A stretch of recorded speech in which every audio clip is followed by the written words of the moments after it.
До официального открытия Государственной филармонии остаются считанные дни. На строительной площадке работа не просто кипит, она закипает.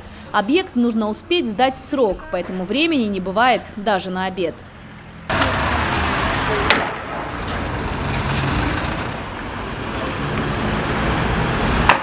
Всего ли хватает для завершения реконструкции и не повлияет ли такой ускоренный темп работ на качество?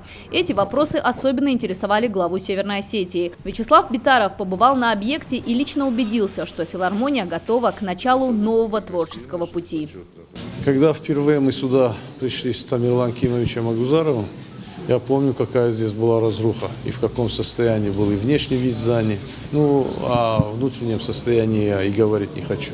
То, конечно же, это совершенно другая картина. Даже после такой масштабной реконструкции фасад здания сохранил свой первоначальный исторический облик. Дизайнерами даже не тронуты деревянные окна и витражи. Так они выглядели в 40-х годах. А вот концертный зал претерпел весьма существенные изменения.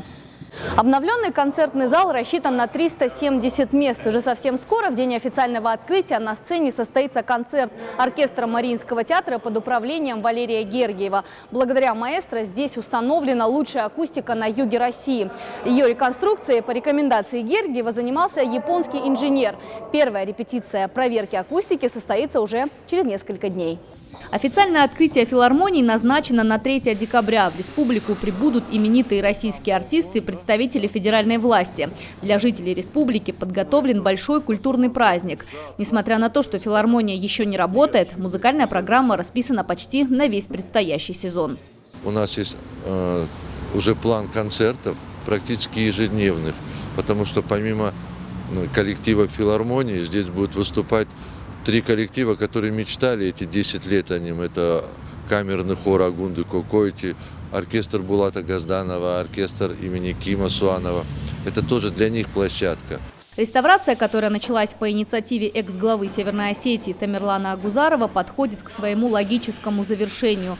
Со дня на день начнут устанавливать музыкальные инструменты, облагораживать территорию. Все расходы на себя взяли меценаты Осетии.